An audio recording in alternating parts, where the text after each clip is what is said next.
You look at a country like India and you travel more than any. I was just there. Really?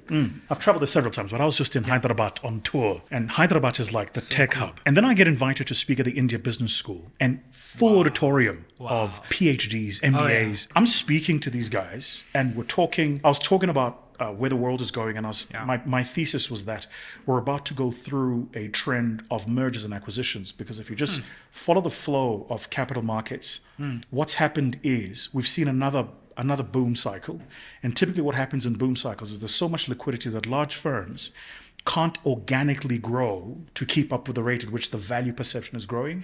So the only way they can grow is to acquire smaller companies. And I was like, just watch.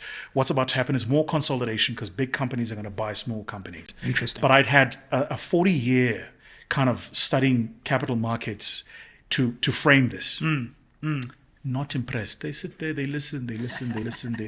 And then I finish, and the questions come.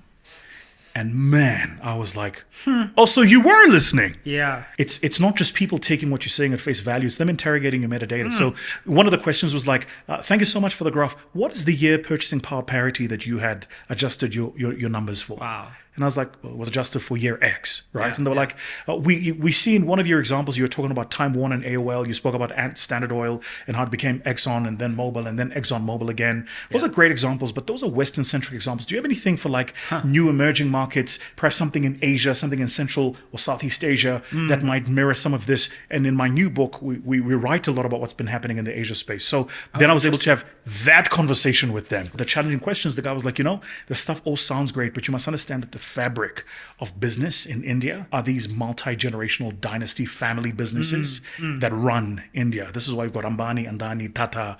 You think it's just a name. It's a family name. It's a surname, right? It's multi-generational. Ratan Tata, who's credited with the growth of that business, was generation 3. We're now in generation 7.